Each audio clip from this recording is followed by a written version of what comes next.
A nation's greatest resource lies in human talent. Yet a generation of children may never know their unique potential due to lack of resources. As a child raised under such circumstances, I was fortunate to overcome these limitations through the grace of God and the generosity of others. This humbling experience had made me grateful for the opportunities that I was given and has defined my purpose in life. I am now committed to uplifting the lives of underprivileged children by providing them with a quality education and empowering them with tools they need for a better future. Hello and welcome to NRI Samay. This is Srikant Kocharlakota for NRI Samay. Friends, there is no better way to start a weekend show than utter these words of Dr. Polineni Subbarao garu, an incredible and beautiful man who has knit such wonderful words, started Bright Life Foundation, an initiative of a lifetime. It's a non-profit, non-political organization committed to helping children in need. This organization is dedicated to improving the lives of at-risk children, both in the United States and India. And their project serves orphan kids, street children, and those infected with or affected by HIV/AIDS virus in Andhra Pradesh, India. So, Subbarao garu, wonderful to have you with us today. Thanks for taking the time off to talk to our listeners today, sir. Thanks, Andy. I'm very honored to commit on this program, and I'll be very happy to share all my views and without any kind of reservation. I'd like to reach the audience to get this message. I will do everything what it takes. Thank you, Andy. Thank you. Sir, look, first of all, very focused, and this initiative is all about kids, the future of our nation and better society, right? So you went through a very difficult childhood, as I've been reading for weeks now after I first got the message.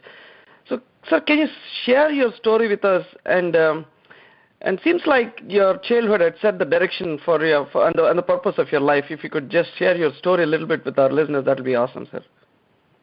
Yes, sir, I will share. Well, I was born in an environment, unfortunately, my biological father, there is an old saying, anybody can father a child, but it takes a special person to be a dad. So that quote attracted me for a long time. With all honesty, I have to say, my father I cannot put in the second category. He fits in the first category. He never paid attention to the family, and he has his own vices all along. And basically, I was never raised. And my mother was struggling to save her marriage in that society. When you get out, it's a taboo those days. And so my grandparents raised me until age 8. So I never had the joy of, like a lot of other children, being raised and sleeping with the parents in their lap. It makes me tears, but I'll hold it. Then at age 8, the whole family knows things are not, and I'm not fortunate, things are not going to right with my biological parents. So at that point, my aunt, who herself has 4 children, and at that time, they were only having 13 acres of land, 4 children. It's not that wealthy family, but she decided me to take to their village, which is about 5-6 miles from the place where my grandparents live. And because that village has a high school, they wanted to put me. They thought, well, he will eat little food along with our kids and he can go to the school. That was the aim at that time. They took me there. That itself was a great, great fortunate step, my aunt coming and providing me that. Then I was raised there, and I finished my 11th grade, which was the secondary school education those days. This is a miracle I want to share with a lot of people. Sure. So yeah. I was 16. I don't have a mother. My father whereabouts we don't know. And my aunt and uncle were raising me. They have 4 children. My brother, when I say brother, I don't have any biological children. I am the only one for my parents. See, my aunt's son, whom I call all of them my brothers and sisters. So we both finished the SSLC, that is 11th grade at the time. So I wasn't there actually when this conversation happened. I came to know as the time went on. So apparently my uncle was thinking, well, that guy, he finished his 11th. He can look something in life. He want to send his son to the college. In that culture of those days, a 16-year-old boy standing up and talking to the parents is a kind of very unusual. So then my brother, apparently he said, if you want to send me to the college only one, then send him and I will stay home. Wow. I can't believe this a 16-year-old kid said those days. It must be a God's inspiration. Somehow those words came through his mouth, and my uncle immediately changed the plan and he sent both of us. If that step on that day did not happen, I don't know where I would have been. So I'm in a little bit tears and excuse my voice. No. You know. No. That was the greatest thing that happened on that day. And I went to the college and I finished the medical school. Then I came. I worked hard and became a hand surgeon. When I was a hand surgeon, with my success of talent to put somebody's hand or somebody's thumb back or reconstruct a thumb taking somebody's toe, that is the time it started hitting me. If somebody did not give me the chance, where all this talent would have been, it would have never surfaced. God has given me the talent, but it would have never been surfaced without resources. This talent would have been buried. This is the theme which I was expressing to Dr. Kalam just about 2 weeks ago when I met him. God knows how many millions of children this talent is going drain. We don't even know how much talent is there. A kid who is begging around the streets, bus, or something, who knows his talent? He may be the next Einstein. He may be the next something. We don't know. Right. That is the theme, that is the thought that pushed me to this, and I have this thought for last 35 years almost, since I started succeeding in the hand surgery. I wanted to do something of this nature for the kids whose talent could surface. That is where this whole thing started, sir. I guess that is the best I can share my experience. And there are a lot of things like I haven't even afford 2 rupees to go to a vacation to Nagarjuna Sagar when the rest of the school is visiting. Those kinds of things, it dilutes. The main thing is I have been given opportunity. I recognize I have a talent. Without that opportunity, I could have never realized my talent.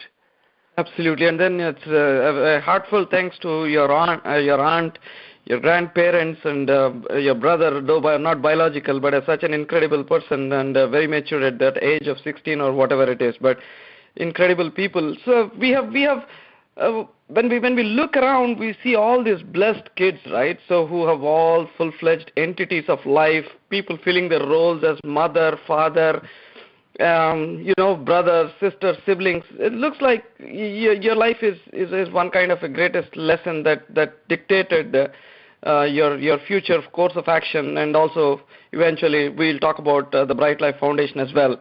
But such an incredible journey of yours. It's worth sharing to everyone, and a lot of people around should know that though not blessed or though not having all the entities of life, you still can do a lot of things. And also you mentioned about how there are millions of kids out there in India, maybe in rural India or urban India, wherever it is, but they have enormous talent, and somebody should really pull them out in order for them to show their talents. And a very strong message there, sir.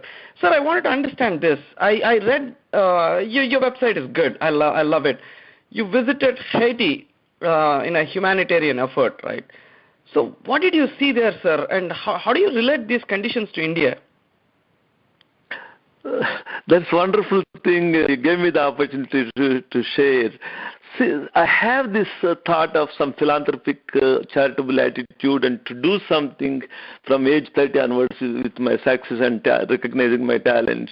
So in late 90s, so I had a friend who is my colleague. He still practices in St. Louis. He asked me, Suvi, would you like to come to Haiti? You can do all the hands. There are so many kids with crippled hands. Would you like to come? Then I said immediately yes.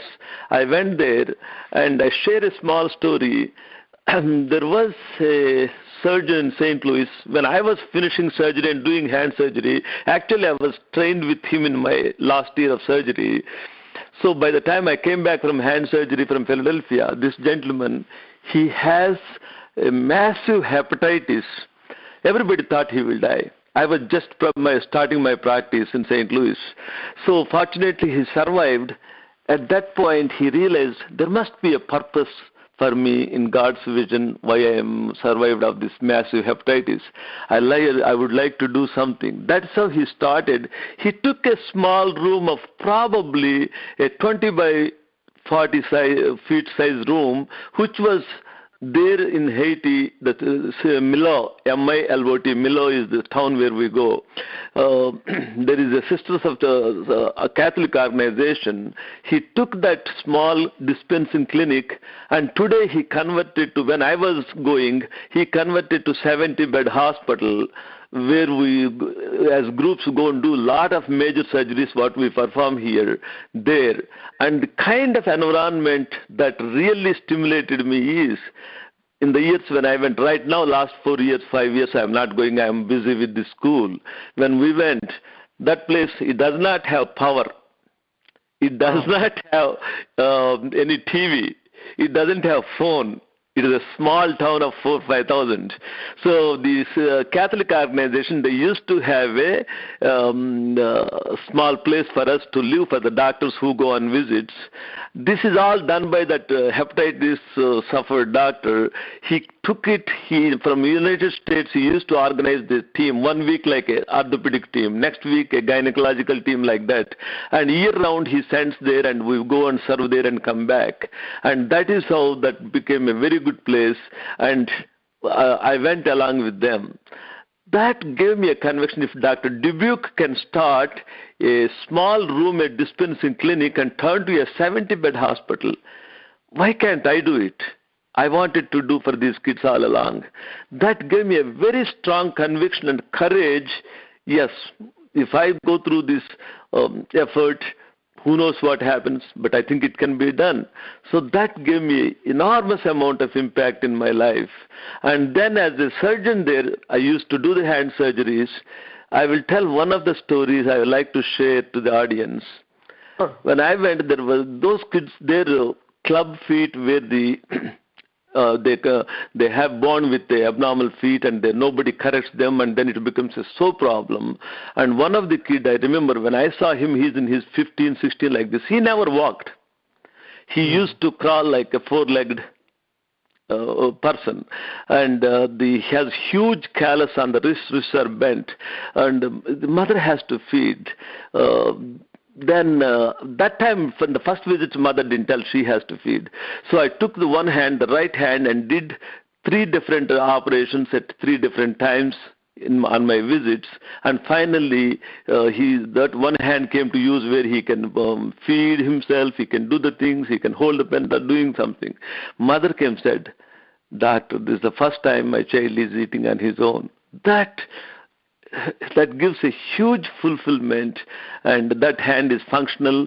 And then we wanted to attempt the second hand, and like that, some of these very, very crippled people I had the opportunity to share and help, that even strengthened my conviction.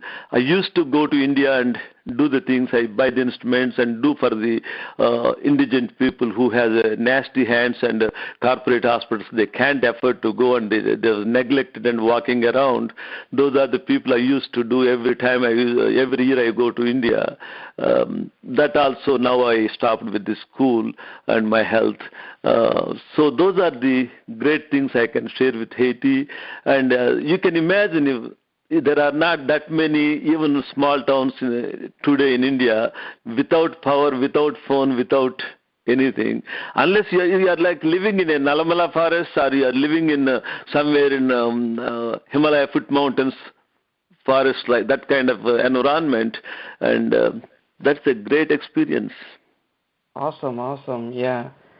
Amazing. So just that I'm covering all this, your experiences of life, and relating that to the great efforts that you've put in thereafter. So it's incredible. And also, I wanted to bring up this. A lot of times they say good people have more testing times, and good people have are tested more by God or whoever it is, or extra natural forces, whatever we might think.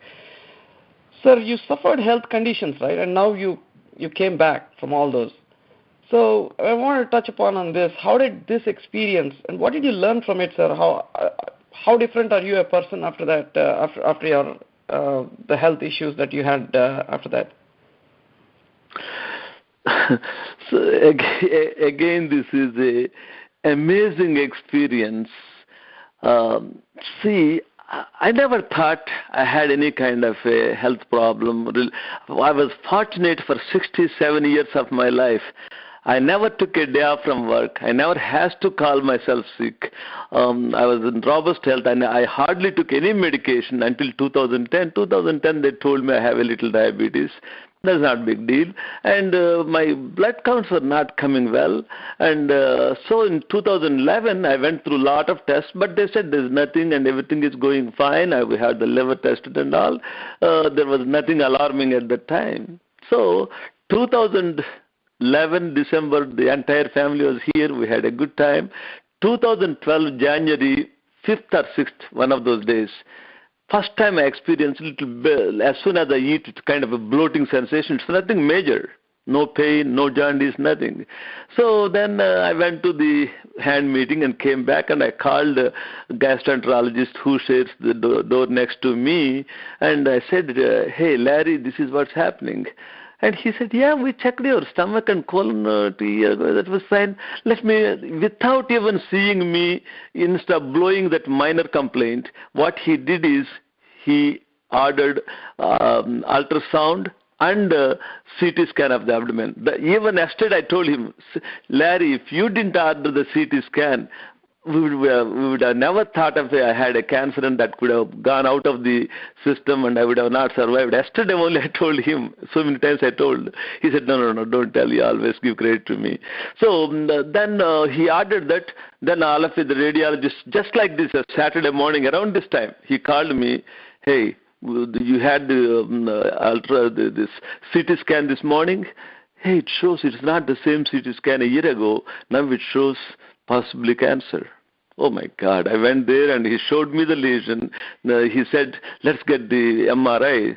Then I called other people who were trained at WashU, and they arranged it quick to me. And Tuesday, 3 days later, they said, yes, it is a hepatocellular carcinoma. You also have a cirrhosis. They couldn't figure it out why I had cirrhosis because all the blood tests and everything came normal. No hepatitis. I never had a drop of alcohol in my life. No medications, nothing. And then he said on 26th of January, well, you have to go through a transplant. Well, I said, that's fine. What else we can do? So the whole month of February, they tested and they did some technique to hold the tumor growth at least until I get a liver transplant, which they were expecting about 7-8 months. So on February 29th, they put me on the list, national list, eligible to receive a liver. Then on March 2nd, early morning, I got a call from the Barnes Hospital. There is possibly a liver available. Come over there. On less than 48 hours, then I was on the table. That is unheard kind of thing. I didn't know. Again, like I said, some God's divine grace words came through my brothers. This is nothing but a God's act. How can I get, people ask, how can you get in 2 days? So what happened is when they took off the liver, they had 2 different cancers in the same liver. One of them is a very aggressive tumor. If we missed another 3-4 months, that would have come out all over the body and I wouldn't have been living to talk to the people today. Such a amazing. What else I can ask in this life? I always think every day since that I survived the cancer. Now I am cancer-free. I am very in good, robust health and very active and doing surgeries 13, 14 surgeries a week. And I tell myself, what else I can ask in this world anymore? Life has given me so much. At age 16, it gave me the opportunity to go to the college and things. At age 67, it gave me a second chance to live more years. And I had the opportunity to raise an institute which will help the future kids. What else I can ask in this life? Nothing more. I took so much from this in this life, from the world. It's my duty to give something back. That is the greatest feeling. That's all I would like to share, sir. Sure, our listeners are getting this. It's not only mom and dad, right? You traversed through your aunt, your grandparents, your brother, your friend who took you to Haiti, Larry, the doctor who had really. I think it's miraculous. So amazing. And, one more thing I would share. When I got the liver, 3-4 months later, I wrote a letter to the family, because it has to be, those families has to be anonymous. So we have to send to the transplant agents. I send a letter saying that how fortunate today, and talk. Of course, their family is having a grief period of losing their son. And when I wrote about the school, and I said, if it is not for your family member who gave me the liver and kept me alive, these children are going to be so much benefited. Then she wrote back a letter to me. That man who donated the liver, his mother wrote back. Apparently she said, the guy who died, his 9-year-old child said to the grandmother, Grandma, don't worry, Grandma. Dad is helping a lot of children in India. Oh, wow. Amazing. That letter, it is framed and it is in my house. Probably I will keep that letter in the school even after I am passed. Wow. That is a amazing feeling. So my life is such a rich, happy feelings I have received in this world. That's how I'm so determined to go back and keep this vision and this tightness of developing that school into a absolute needy kids. That is the reason I am so happy. I want to go back. I can't wait another 2-3 years when my children's and other things are done.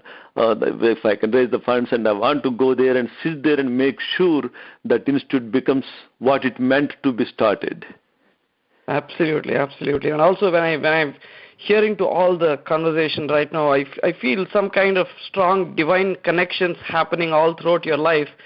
And that's the sense I get. I hope all the listeners are also getting that connection. And let's jump into this discussion, sir. Explain the amazing experiences. I'm sure a lot of people who listen wouldn't even believe that people undergo so much of things and still come out strong and then do something that's very, very useful and realistic for society.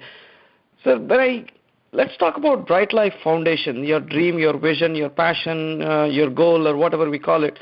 How many kids, orphan kids or street kids, are we talking here, sir? Well, how many of kids are there? Right now there are 270 kids. About 130, half of the strength are orphans and semi-orphans. Because the reason why half of the strength is, in 2009 when we started, because we have to start, we don't have the ability for the whole state to know, and even Prakasham district also very little part is known. So first year we took the so-called poor children, and it is shame for me to say some of the so-called poor families, their parents are putting a wrong information of they're not ultra rich, but at the same time they're reasonable enough to survive very well. Maybe a couple of them has 3-4 acres, and that's not the one I was looking. They send it, and then when they lied, I told them, look, you can't lie, and so we don't want to ruin the children's education, but we can't let this go. And my original dream of orphans, and that came in the second year. That is the year there is a organization in Vinukonda, in Prakasham district, a gentleman by name Kareem. He's a school teacher. He's an amazing personality. He developed an organization through his friends and some local help, and they have a jeep, and they go through the Guntur district. multiple places. They collect these kids.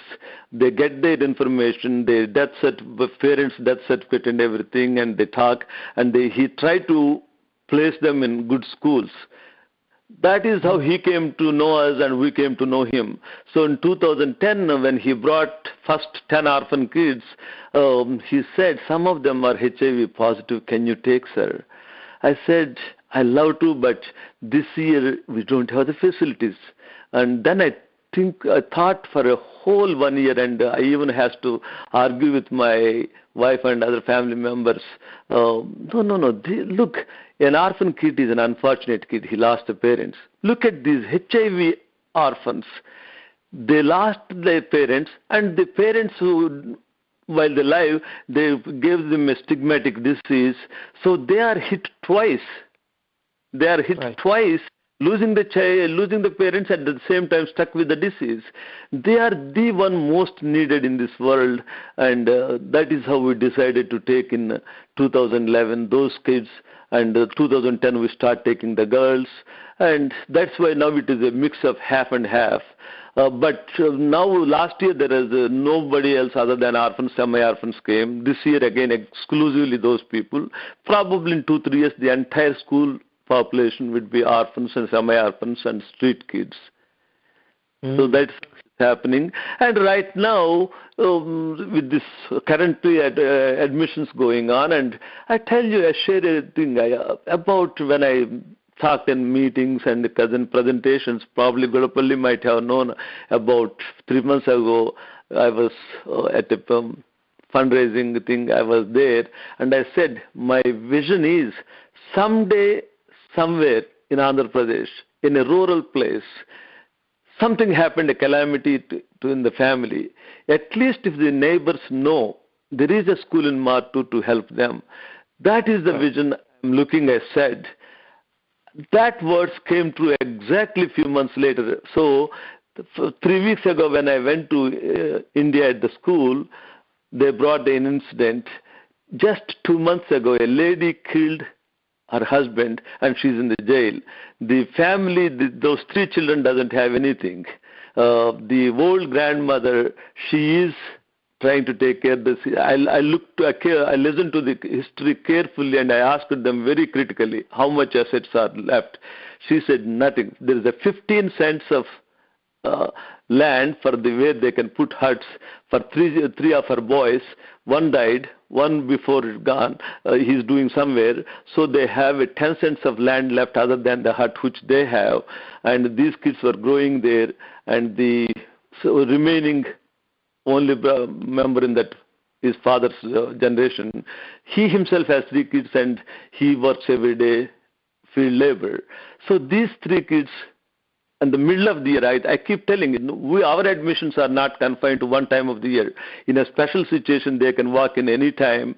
And the local magistrate, that is MRO, he said to the family, don't worry, we'll talk to the doctor, he will take. And as soon as I went there, they told me, we've got them, those kids are there now.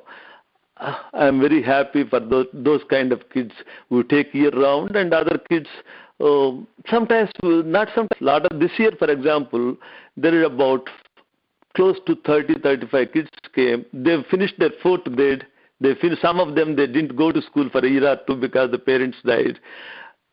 They are like 10, 11, that age they come. Without you don't know alphabets in English. This is English medium school from day one. And so we take them in the 1st grade and we give a special training for those 40 kids, again into subgroups, like 5-6 kids as a group. We teach them English all year round, and at the same time keeping their math and other skills at the grade where they left. And then within 1 year, we train them to go back to the 4th. Awesome. So those are the kind of kids. Yes, sir. Incredible, sir. And these are the stories that we wanted to send a message to all our listeners as well. I'm hope they're getting a sense of what kind of activities are going on at Bright Life Foundation. So, friends, I'm in conversation with Polineni Subbarao garu, and he started a Bright Life Foundation and initiative, which is a non-profit, non-political organization committed to helping children in need. So you could visit brightlifefoundation.org, BRIGHTLIFEFOUNDATION.org, brightlifefoundation.org. So Subbarao garu, coming back, incredible stories that you shared of, and I'm sure those are certain stories that actually touch people, and not all are as fortunate as people who have everything in life. And you mentioned a story of a woman who killed her husband, and then eventually all those three kids are out on streets, and then how Bright Life Foundation could help that. So as kids, it probably doesn't matter, but once they grow up, and I'm sure you've started this initiative much earlier, and in this transition, in this few years that you have seen, so how difficult is for them to acknowledge the fact that they're dependent on someone else's help? Does this ever cross the mind of these little kids, sir? Any experiences that you could share? Yes, sir. In last 4 years since I was talking, and one of the most common questions from the genuine friends who listen to my experience and who appreciate the school and who want to help, they say that, yeah, you can start the school, that's fine. The question is, what you are going to do with these kids when they become 12th grade, and who is going to look after their college? And there I give a nice smile and I say that this is, I thought of this quite some time. The reason why I chose 12th grade is, we had the debate in the house. The schools are in India, you know that it is a 10th grade, the high school is done, then you go to intermediate. We decided to go with CBSE because of the quality. CBSE, there is no intermediate, it goes +1, +2, it's all, we had put 12. I thought if I keep them until 12th grade, and if they become 18, they can make decisions on their own mind and body.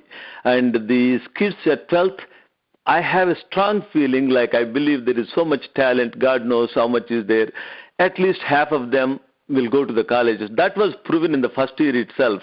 The principal said half of the class are, they can compete with anybody who is going to a good public schools, like a Jubilee Hills public school, that kind of things. These kids can compete. There is a talent in them. So we try to make it two different classes. Bright kids push them. Then the ones who do not, we don't have the beginning yet, but I have in my vision to give a additional year to vocational training so they can go back into the life at age 18, 19, so they can start making their survival. So that's why I mentioned that 900 kids, some of them is going to end up with vocational training, remaining ones bound to the colleges, sir. So the next thing is you asked how they are their dependency complex. That is where, in my brochures which I wrote, we are developing a practical curriculum. It is not just to, I will say in all honesty, and at any given level I can say this. The school we are designing today, and it is going to go in the direction of, is not just for the classroom purpose. My goal is to create this a 5-year-old kid. For example, this that lady who killed, their kids are, one is 3, one is like 6, or one is like 8 or 9. So those kids, when they grow up, I want them to feel they had a good childhood. So yes, that is why I tell those parents, and please stay there and let them develop all kind of activities. If any visitors or grandparents, you can come and visit for a day or two, or at the max we can take them to a festival for a day or two and let them be here, grown up very well. And the whole idea of this, for example, when I saw that these kids, some of them, they don't even have shoes or their talents. Then in St. Louis, we are trying to make a toy collection, cloth collection, and send it. At least these kids, when they can grow up, they say, I have a Lego too. I have worked on the Lego. I did these tools. I played the chess. So this is a total environment we are creating. That's why there is a psychologist who can sit with a psychologist. We have now he works full 2 days a week, the new one which we took just 3 weeks ago. He will sit with the kids. The previous one was working 1 day a week. So he sit with the kids, He listens to their grievances, and he shares their grief, and he tries to make them, because their performance is getting so better when they can open with somebody, and their classroom performance is getting so better. We realize that at early age. There is a counselor, there is a nurse, full-time school nurse, look at the HIV and the other problem kids, and there is a doctor who committed to help anytime the nurse wants. He will come and help, but he has his own practice and government job. So a good nutrition, a good environment where they cheerfully play and grow and work hard, and their health, their vaccinations, the total environment we want to create when he become big, when he get into his 25, when he sit in his room solitarily, he thinks, hey, I had a great childhood, and there is no reason for him to be bitter. And unfortunately, I turned out myself without parents, not have a bitter life. I always said, hey, I had a good, fortunate childhood, and that gives me not to be jealous, not to be bitter against the world. So that is the kind of environment we create in that school. So as part of that, that's what. Then what you asked me, the dependency situation. I keep preaching. Just a week ago when I was there, all the 10th grader kids, and they said, "Sir, you said you will create us some jobs, and you told us to teach, make the soaps and do other things, and you said we can do the car." Now they are getting the ideas of, on Sunday, instead of sitting in the so-called study hour and sitting and memorizing, they are coming to the point like, we are trying to provide and not to get the stigma that we are making the kids work. I went to a judge. How can we implement, because I said the words, this is a learn and earn program. This is the key word I want to get your listeners to know. We are trying to make a learn and earn program. For example, a 12, 13-year-old girl, she can make the biscuits. I told the girls they are willing. And I said, all the profit you take. No, we don't want, the school doesn't want. If we buy the evening snack from the outside, it costs X amount of money. If you guys make in our own kitchen, it will be half of that amount. That half of amount, you take it, you put it in your own accounts. We are trying to create an account for each kid while they are there, trying to put money. When they leave the school, at least they can pay their own entrance tests, and so the confidence I want to teach them is, hey, you washed the car, you did the cookies, you did the gardens, you did the plucking the fruits and all for our vegetables, and you still did a good scores. So you can go outside and you can do a tutoring. You can do. I told exactly these words. We try to teach the driving by the time everybody lives here. When you go there in the college, probably Sunday you can work for some car company, you can drive. On Monday you can go to the class and you have some money for the whole week. That is the kind of plan we are putting, sir. Right, absolutely. Incredible, sir, incredible. Such a great family that you've created. And I'm hoping these kids would really sustain there for a longer period of time so that they can capture the imagination of life and then move forward from there. And you've been repeatedly bringing up your conversations that you had in the family. Such an incredible family. Without their support, their efforts, nothing would move forward. I was just wondering, how does your family feel, sir? This is 270 kids and quite growing so fast, and we need we have seen very needy kids back home in India. So what goes through their minds, sir? How does the family take this? I know you have kids that still to be married. You have a big family for yourselves. What's all running in their minds as well on this? I will share with a humble laugh, sir. Fortunately, these thoughts, though they were in my mind, in the early years, I helped GA Trust people. I gave them money to pick up this kind of kids. We built a building for them and gave them to run for this kind of kids. They did for a few years. Obviously, they have their own religious priorities they are not doing. That's where I was a little disappointed. The point I'm trying to make it is when my kids were young, I had these ideas. I did it in the form of a charity. And now for all the 4 girls, were married, 3 of them in practices, and the last 2, the twins, they're about to finish another year or 2. That's why I keep saying in 2 years I want to go. So now I had a philosophy of somebody gave me, one of our Indian surgeon, he used to tell us, hey, if the kids are good, we don't need to give them money. They will be like us. They will do it. If the kids are not good, no matter how much money we left, they will blow it off. That words he taught me when I was 30. His name is Uday Dash. He is from Orissa. And those words stuck in my mind. I used to tell the kids so frequently when they were growing years. That caught into their mind, and they say, this is the humble truth, real truth in my house is, all 5 kids said unanimously, Dad, you have given everything to us. Whatever you have, go ahead and do to your... So they are not expecting a penny out of it. I have spent about 1.3, little over that $1 million for the school to come to the stage where it is now. And some of the friends helped another $250,000. So with $1.5 million, that school has 50% finished. And these, my children, my family is not expecting anything for me to transfer, pass it on to them. My wife is, I was very fortunate to be supported by my wife and children. How come I am passing on all the wealth to some other place where they don't know, rather than passing on to them? That is happened, and again I was blessed. I was blessed to have the family like this, so that's why I could do everything, whatever I had. And I want to share one more thing. Please go ahead. When I had the cancer in 2012, that was the month of March. By the time I gave quite a bit, and the present buildings, which they opened one building yesterday, the other building in 30 days, they were only in the skeletal form.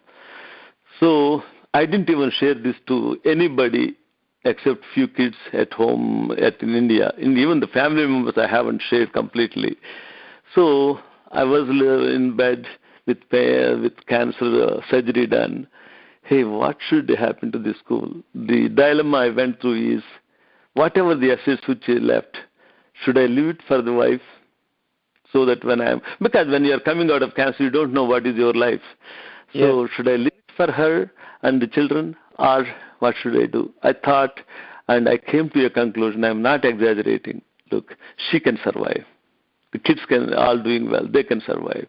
I think whatever the assets I have, I would give it, and I took that bold decision because I'm not strong enough to go out and raise the funds. So buildings are all more than half done, quite a few bit. And then I just sold more assets, what I have in the form of clinics and those things, and I sent there. That is the result today. There is a 2-story building for secondary school. There is a dorm for 300 kids. It is done and ready for occupancy in 30 days. And the labs, libraries, computers, everything, with that asset I did it, and I'm happy for it. And family doesn't bother me. And now, even if something happened to me, cancer recovers, God forbid, something happens to me, the school is there. It is fully equipped. It is has a CBSE permit to the 10th. So if I didn't take that decision last year, I would have been lingering, and I'm very happy to have that feeling. Yeah, I really pray to God to give you good health. Now, these efforts should move forward. And also, many times the fear is, always the fear that runs is, the visionary, the person who has dreamt, really thought about it for years, what happens next, and sustaining those efforts is really what is important, right? These efforts start off very well because of a great visionary, a person who dreamt all throughout his life of bringing some platform that can really sustain. But we have to always think about the consistent survival of it, no matter what happens, right? It's like it's growth, just like a CEO of a corporate world would normally do. What next? What next? What next? So, does it run through your mind, sir?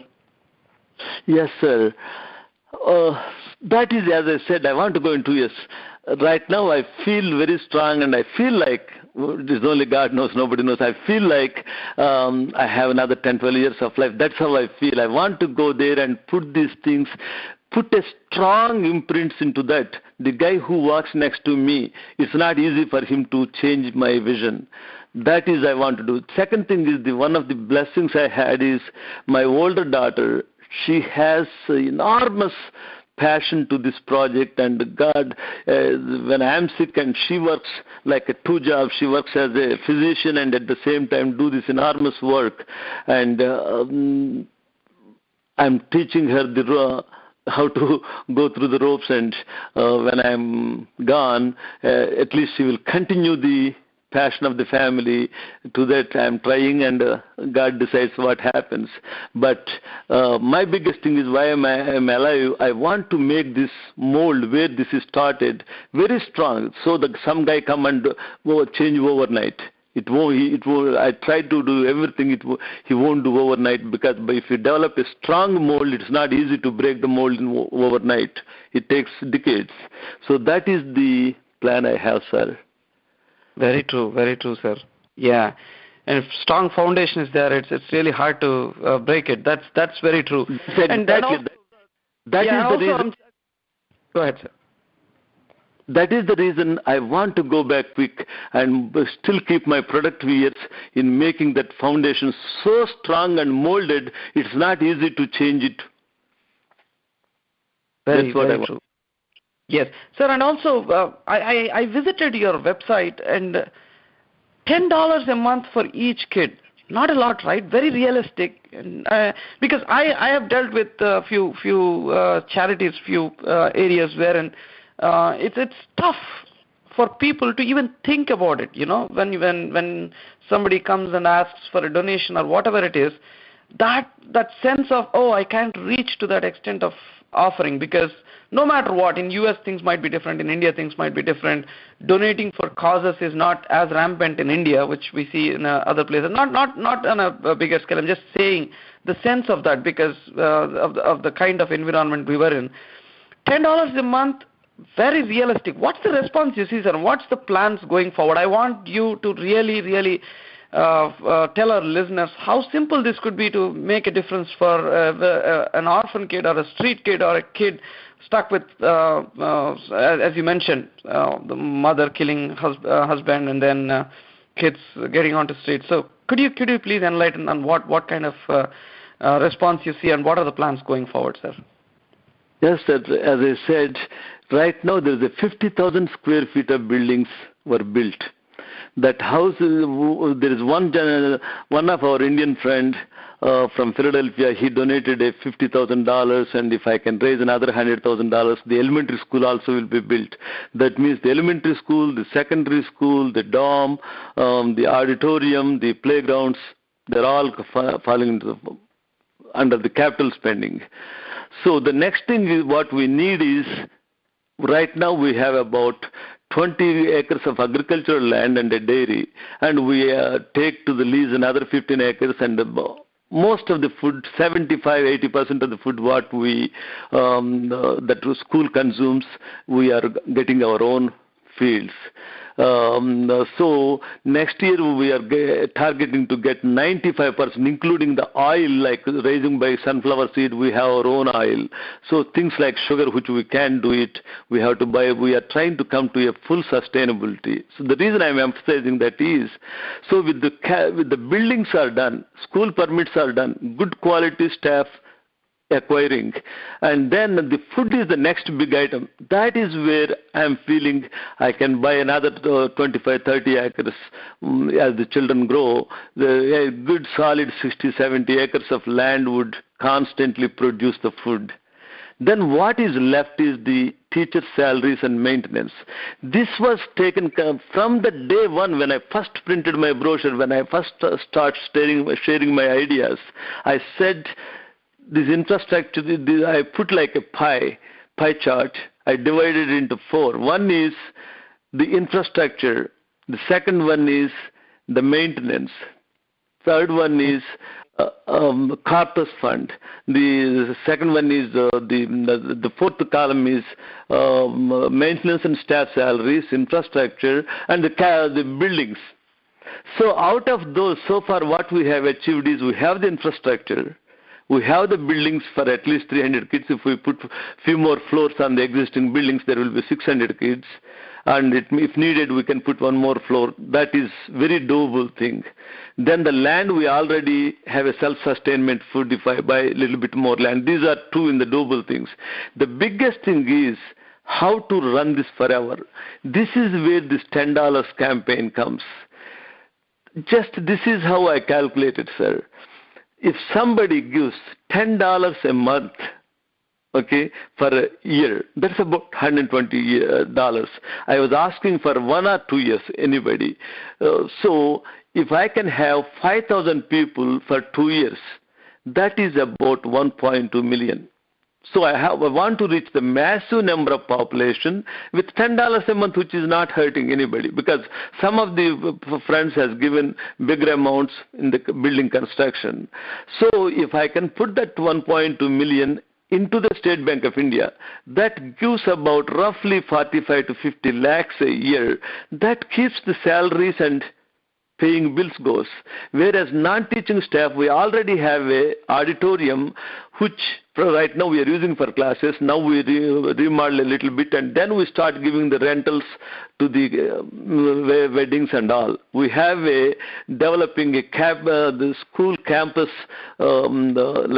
vegetables and all to sell, excess vegetable to sell, excess food to sell, and then nursery, some kind of a small local projects to pay off the cooking staff and security staff. So in other words, there is some local income we generate there through our agricultural field products. And then this capital fund in the bank, that would pay the salaries. The brand new buildings, we don't need any repairs or anything for next 50 years. We have the land to grow food because we have the tractors, all the agricultural equipment which we bought. So that is how we are putting it together, sir. I think that clarified. Excellent, sir, excellent. And such a great plan, such a sliced version of what you plan to do and how these funds would be routed. Incredible. Friends, I really urge each one of you to go to brightlifefoundation.org. It's a very simple piece of interface, amazing website, very focused. And it's just $10 a month and $120 in year, and we could make a huge difference. And also, as you could hear from Subbarao Garu, that it's very sliced and very the direction which the funds are going is pretty streamlined and amazing. The bank, and that will pay it will stay in the State Bank of India. Nobody will touch the principal. The interest of 50 lakhs as it goes more, that will pay the teacher salaries and staff salaries, because the buildings are there, land is there to produce the food. Brand new buildings, we finished 50,000 square feet. So that was a plan from day one in my mind, how to set up this, sir. Absolutely, sir, absolutely. And friends, once again, it is www.brightlifefoundation.org. I wish each one of you go and then take a look at it, look at the website. $10 a month, I think it should be doable. And when I went to your website and then saw the interface and clicked on the donate button, I was really surprised. Oh wow, it's just $10 a month. It's very realistic, not really the other kind of charities and others that I've seen. Where you have little unrealistic things. And the first step of donation is to make sure that you fall into the domain of what you could do, right? And it's like we're dealing with people who have got that sense of what if I take a $10 from my pocket, where it is going and how it is going. I'm sure after our listeners having listened to this conversation today, they get a sense of how this vision, passion would really change the fate of many different kids out there who are looking for help from our people. So, and then one last thing, sir, even before I let you go, you've done a lot of interviews earlier, and I'm sure every person would have asked all these very same questions, of course, out of curiosity, enthusiasm, and learning more about your efforts. Is there any topic that we missed today, sir, that you thought we should have brought up, and then we could talk about now? I want that to be brought up now itself. I think we covered most of it, and I brought to the issue why it is started and what kind of kids we want to serve. I want to serve year-round. As I said, any given day. For example, this evening, some rural area, some calamity happens like it happened 2 months ago in that family. At least if the state know all over, we are trying for Dr. Kalam to come to the school, and he agreed on that. And it's a matter of date fixing. And I think that gives a lot more vision throughout the state. And I went to the Andhra Jyoti editor, Radhakrishnan, and a couple of other people. They said they will give the coverage so that throughout the year the school is known, so that the real needy kids from any part, I don't care, even in the borderline, the border states, if some kid, something happened where the kid is on the street next morning, until yesterday he was with the parents, that kind of kids I want to take. So I want the word to go. That is what I mentioned, and first incident happened, thank God. Then the second thing I covered is how this plan. A lot of people ask, how this $10? I said the reason it is possible because we put already 1.5 million to construct a 50,000 square feet of buildings, a land, a dairy, agricultural land, dairy, and campus. It is already spent. The teachers are being paid by me. As long as I work, I keep paying the teachers. Meanwhile, if I build a fund, that fund interest, only principal will stay as it is. Their $10 will stay there forever. But each year their $10 is helping to educate a child by paying the teachers and those things. So that we have made it clear. I think we covered, but I like to share a couple of kids who are there. There is a kid is positive HIV. He doesn't have parents. He doesn't have grandparents. The only one person is his aunt. Unfortunately, the aunt's husband put a restriction. He cannot be in the house. Otherwise, he will leave her alone. So she can't come. And when he was brought to the school about 2 years, a year and a half ago, he doesn't have any interest in the school. He used to go and hang around with the workers and all outside.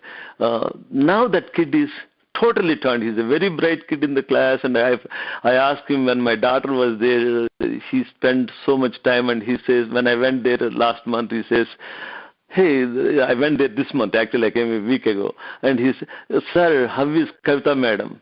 That is my daughter. And then she shared the experience with me. That kid was so close to her. When he was coming, he picked a stone, and this is I wanted to give it to you. A little piece of nice polished stone. That kind of is a very good thing. That kid is a bright kid, and he says, I don't want to go anywhere. Because in the month of January when I was there, I was trying to screen out these kids and who is coming to pick them for the Sankranti. Then a lady came, and she wanted to take this girl home. I said, if you are that interested in taking home, instead of looking her extra classes here, why didn't you take care of her? Then she said, I am not anything to her. Oh my God. Then I said, what happened? She said, I used to go around the temples and all. I found this kid near the bushes at the temple and so place. Then I raised it 4 years. Then I brought to you here. I want this kid to be here. I just come and visit rather than taking my place and disturbing her studies. That kid she doesn't even know who are the biological parents to date. And so that kid touches my heart. This boy who doesn't have any place to go, he says, no, I don't want to go anywhere. I want to stay here. So these kind of kids, and those two kids are excellent. They are doing very well in the class, and I'm sure they are college-bound kids. They're like that. There are these. Hearing the story, I am almost in tears. Such.